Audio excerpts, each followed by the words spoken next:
invitation. Invitation au voyage, invitation au partage, invitation à la culture ensoleillée. Aujourd'hui, notre invité, c'est Mathieu Gama. Donc, nous te recevons avec plaisir afin de présenter ton dernier ouvrage qui s'appelle « Se penser peuple des Antilles ». Bonjour Maryse, merci pour l'invitation. Voilà. Donc, quel est ton rêve, Mathieu, en fait, quand tu parles de se penser peuple des Antilles? Je rêve que justement, cette notion de peuple des Antilles, de conscience de peuple, que ça devienne un objectif et qu'on marche en lumière vers tout ça. D'accord. Mais c'est quoi le peuple des Antilles? Comment tu définis le peuple des Antilles? Alors, il faudrait faire la distinction entre peuple et population. Dans mon esprit, la population, c'est un groupe d'individus. Dans cette idée dans ce terme de peuple, il y a une philosophie, il y a une volonté de vivre ensemble, une manifestation de ce que nous voulons devenir et de ce vers quoi nous voulons marcher ensemble. Et tu as une idée de ce que vraiment nous voulons? C'est quoi? C'est cet éveil de conscience dont tu parles? Justement, l'éveil de conscience, il permet de faire en sorte que cette notion de peuple soit toujours dynamique et que ça ne soit pas quelque chose de figé, donc de sclérosant, ou de quelque chose qui serait marqué dans le temps et quelque part coincé dans le temps. Cette notion de peuple, elle est forcément évolutive. La conscience, c'est un mécanisme qui s'interroge sur lui-même, en fait. Et c'est là que ça devient intéressant parce que c'est toujours en renouvellement par rapport à ce que la vie nous propose ou nous oppose. Donc pour toi, ce rêve, il est faisable à court terme, à long terme. Que faut-il en fait vraiment faire pour avoir cet éveil de conscience?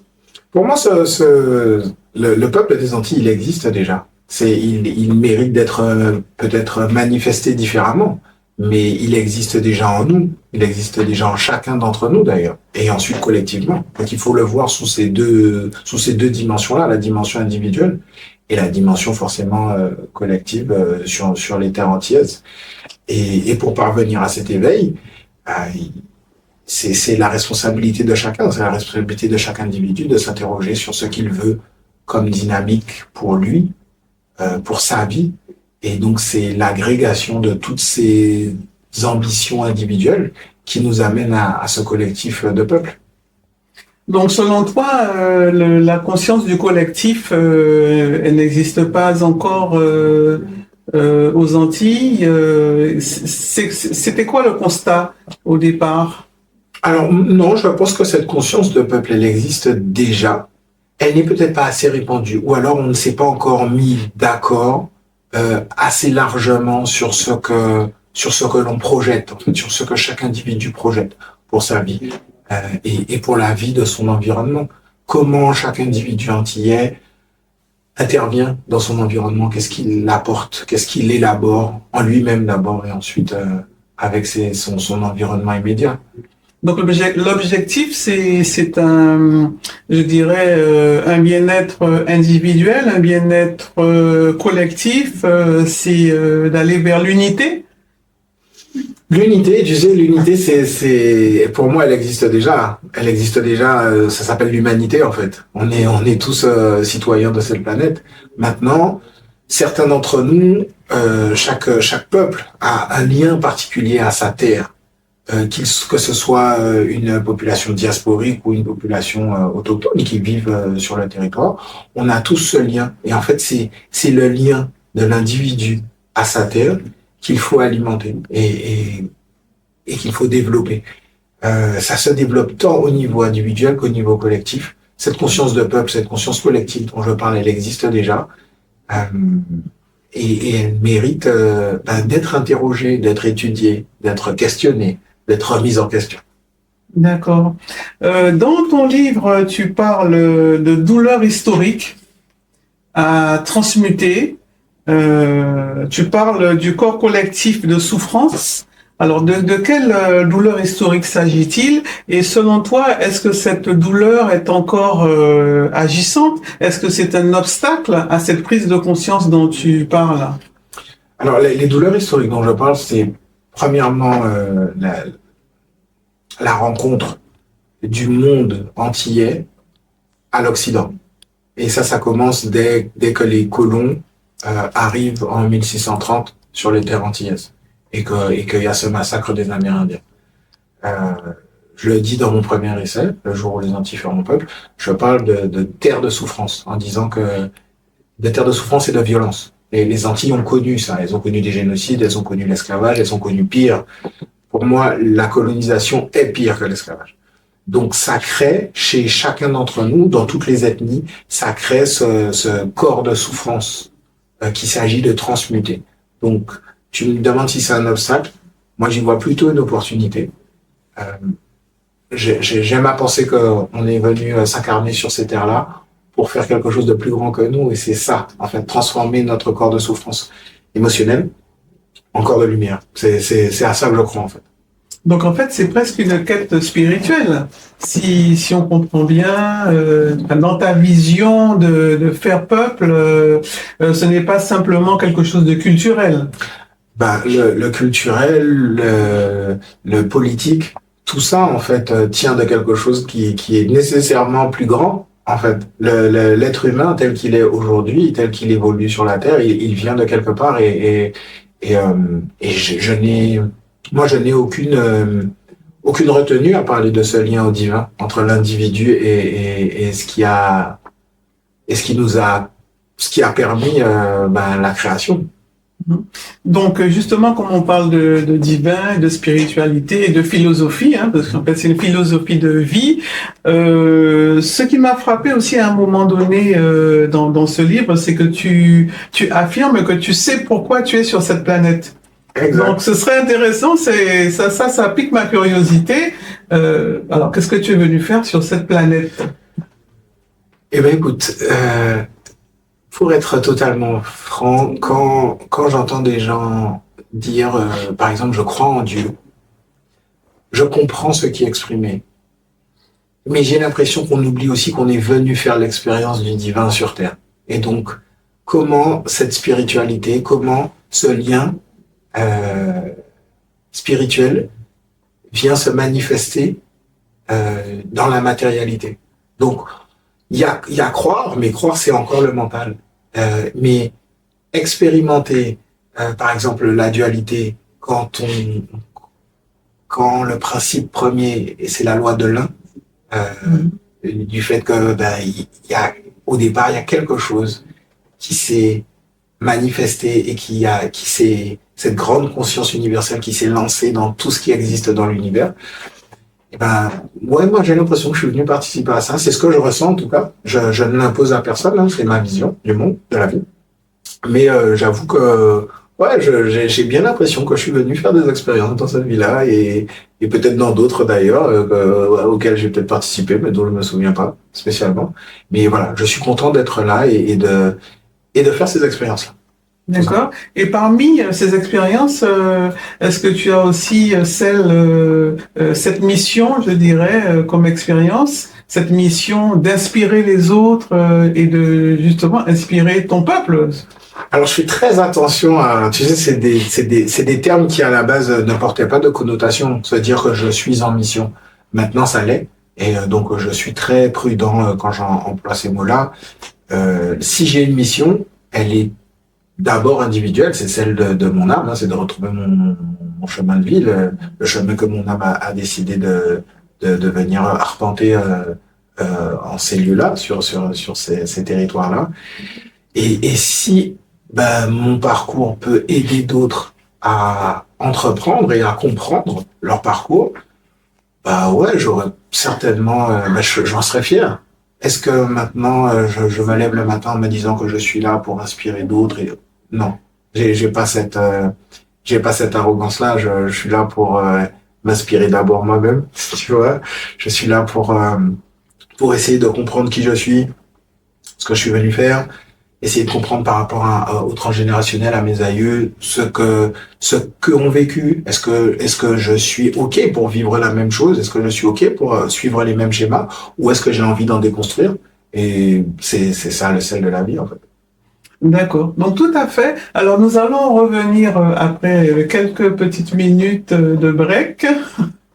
Et pendant ce break, nous allons pouvoir mieux admirer les productions de Aldi Dias. Aldi Dias, qui est un photographe sénégalais et qui, à travers ses photos, a un message. Lui, il est en mission contre le réchauffement climatique et à l'échelle du Sénégal, donc il essaie de transmettre ce message, de préserver la nature et d'observer la beauté qui nous entoure, la beauté africaine, la beauté des éléments.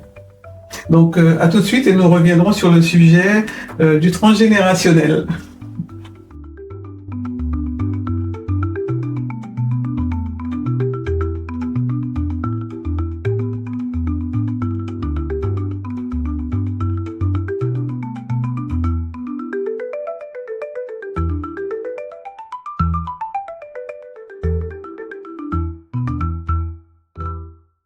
Alors, nous allons reprendre sur le sujet de Ce penser peuple des Antilles avec notre invité Mathieu Gama. Alors, Mathieu, je me permets de t'appeler Mathieu. C'est mon prénom. Voilà. Donc, il y a deux questions. Alors, la première, c'est le transgénérationnel, puisqu'on en parlait tout à l'heure. Tu parles, par exemple, de maladies dont nous aurions hérité, telles que le diabète, des maladies chroniques, peut-être aussi l'hypertension, enfin tout ce dont nous souffrons aux Antilles. Est-ce que pour toi c'est un problème d'épigénétique? Comment tu en es arrivé à ce constat en fait? Alors moi je suis pas un scientifique, hein. Je l'ai dit tout de suite, j'ai pas fait d'études ni en médecine ni en épidémiologie ou autre. Ce que je constate juste, c'est que dans les pays qui ont connu la colonisation, statistiquement, on a des taux de diabète, d'hypertension qui sont assez importants. Et quand on sait que ces maladies-là tiennent beaucoup aux conditions psychologiques des populations, le diabète par exemple dont je parle, un type très particulier, c'est une maladie qui est liée au dégoût et à la résistance. Alors quand on part de ce principe-là et qu'on constate que les territoires les plus français les plus touchés par le diabète sont la Guadeloupe, la Martinique, la Guyane, la Réunion, Saint-Pierre-et-Miquelon et d'autres territoires colonisés, on peut faire un lien. On peut au moins se poser cette question. D'accord. Mais est-ce que le lien, par exemple, ne serait pas justement, comme tu disais, en lien avec la colonisation, le fait qu'on ait produit aussi beaucoup de canne à sucre et que donc le sucre, c'est quelque chose qui a toujours fait partie et peut-être un peu trop de la vie de nos ancêtres esclavisés. Alors c'est aussi possible. Maintenant, est-ce que on n'aurait pas plus si on prend cette idée de production de sucre? Faut pas oublier que le sucre qui était produit aux Antilles, il n'était pas destiné à la population locale.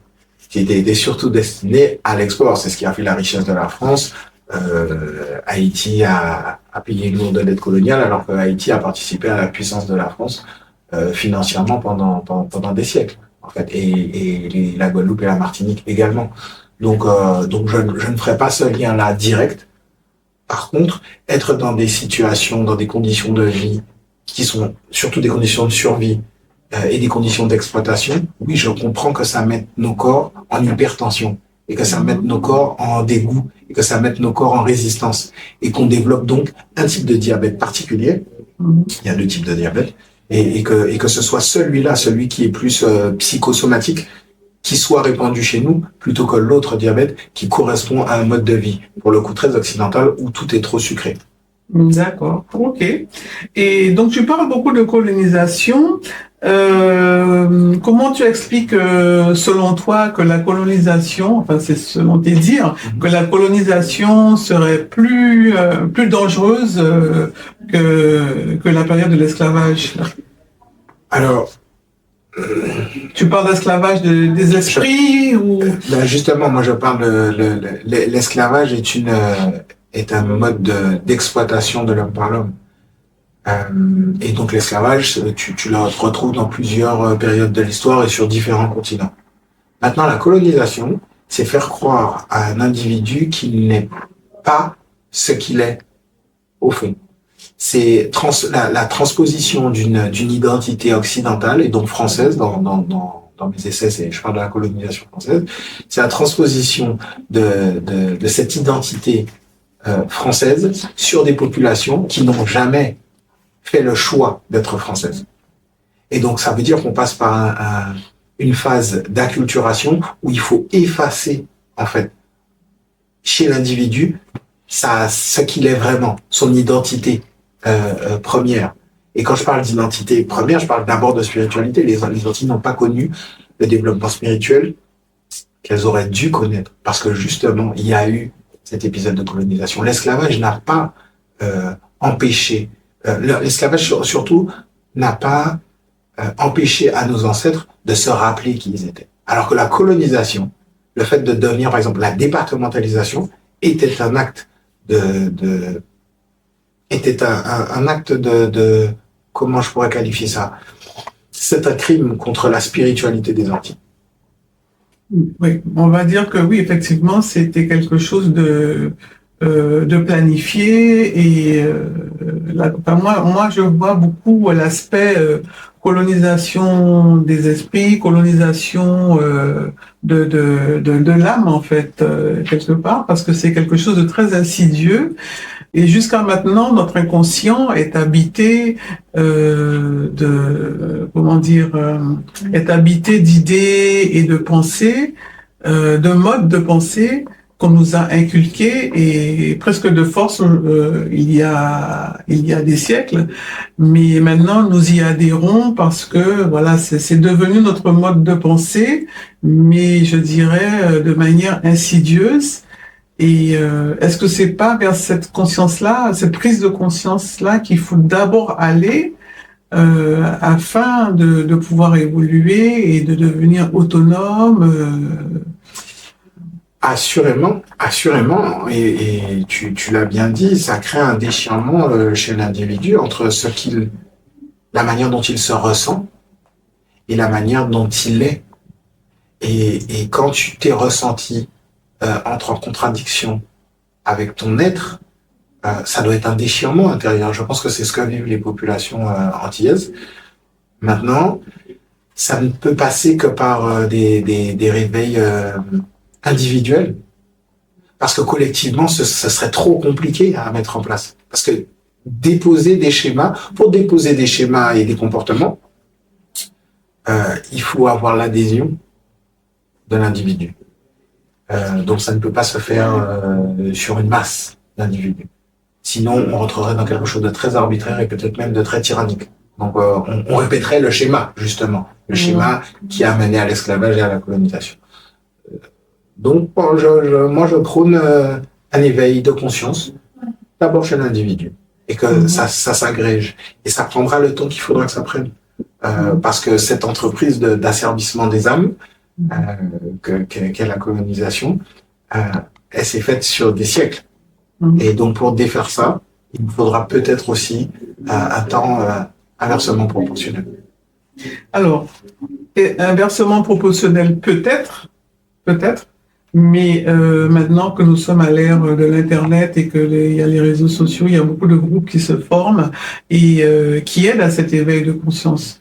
Moi, je parle en tant que personne qui a déjà un certain âge.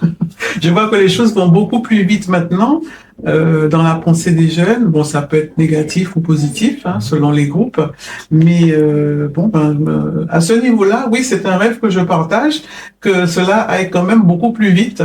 Et comme tu le dis aussi dans ton livre, voilà, c'est toutes les peurs intérieures que nous avons. Nous pouvons travailler dessus individuellement, mais aussi en petits groupes ou dans des petites communautés, et sans que cela devienne quelque chose forcément, comme tu dis, un appel de masse. Mais voilà, il y a un travail. Enfin, moi personnellement, en tant que thérapeute, et je l'explique aussi dans mon livre, c'est pour ça aussi que ton livre m'a beaucoup parlé, puisque moi, dans mon livre Lettre d'une future ancêtre à ses afro-descendants, à la fin, je parle beaucoup des peurs justement qu'on doit dépasser. Je donne des méthodes de coaching, et j'ai trouvé que ton livre était Et tu es rempli justement de cette lumière, de cet espoir qui fait que bon, ça donne envie de se remettre en question, de travailler sur les peurs. Et à un moment donné, tu parles aussi de paix, d'abord d'être en paix. L'important, c'est d'être en paix en soi. Voilà, donc est-ce que toi, tu as, je sais pas, une technique, une méthode, une recette pour être en paix? Peut-être d'écouter ses ressentis. Moi, j'ai pas tes compétences en termes de thérapeute et de coaching, mais je parle de ce que moi je vis. Moi, j'ai compris que mes peurs intérieures me faisaient agir et réagir, et donc j'essaie d'être à l'écoute de ce qui se passe en moi. Et donc, tu sais, quand tu es à l'écoute de ce qui se passe en toi, tu as des ressentis physiques aussi. La peur, elle se manifeste à l'intérieur de toute ta vie. Tu as des sensations dans le ventre et tout ça, tu vois. Et quand je ressens ces choses-là, ben, je prends une respiration, je prends le temps de m'arrêter et d'essayer de décrypter. OK, qu'est-ce que mon corps est en train de me dire? Je ressens de la peur. Pourquoi? Quelle était la pensée qui a créé ce processus de peur chez moi? À quoi j'étais en train de penser? Ou à quelle situation j'ai assisté, qu'est-ce que ça a fait remonter en moi. Mais ça demande d'avoir conscience de soi et de prendre soin de soi, en fait. Oui, ça demande beaucoup de s'observer, d'observer ses propres comportements, effectivement de se poser la question, pourquoi est-ce que j'ai eu un comportement agressif peut-être à ce moment-là, de quoi je veux me protéger, voilà, quelle est la peur derrière et comment je peux aller vers plus d'amour de moi-même, en fait, voilà, afin de développer plus d'amour envers l'autre. Et bon, je pense que ça, c'est bien compréhensible dans ton livre. Ce qui est intéressant, enfin, moi, je pense, dans cette idée de faire peuple, c'est de le faire surtout de manière pacifique.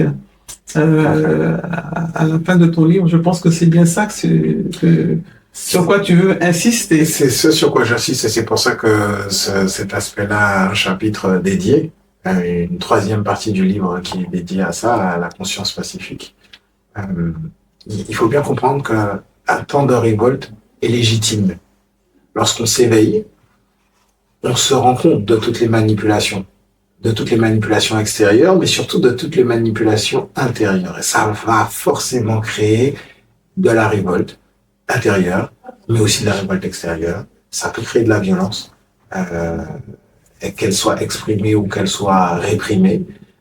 Maintenant, voilà. Je pense que ça fait partie du processus et qu'il faut sortir de cette culpabilité. J'entends beaucoup, autant en Guadeloupe qu'en Martinique, des gens dire oui, mais le fond est bon, mais la forme n'est pas bonne, ou la méthode.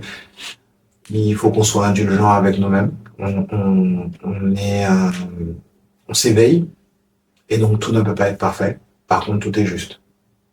D'accord. Bon, mais nous terminerons sur cette belle pensée. Paix et amour de soi. Et je te rejoins et je te remercie pour la lumière que tu es. Merci beaucoup, Maryse, et c'est moi qui te remercie de propager ta lumière bien au-delà de toutes nos frontières. Merci beaucoup. Voilà, ben merci à toi. Et où est-ce qu'on peut trouver ton livre? Il est en vente dans toutes les bonnes librairies des Antilles. Vous le retrouverez aussi en ligne sur toutes les plateformes de communique et téléchargement. Et puis surtout, il est en vente à la librairie Calypso à Paris. Pour tous ceux qui sont sur l'Hexagone et qui souhaitent en faire l'acquisition, c'est possible de le commander en ligne. Voilà, puisque c'est ta propre production, c'est de l'auto-édition. Parce que je tenais à prendre mes propres risques pour créer mon propre essai. La souveraineté se conquiert en soi, c'est ce que je dis dans le livre, et donc j'essaie de m'appliquer mes propres pensées. D'accord, très bien. Bon, merci et merci à tous et à la prochaine pour une autre émission Invitation.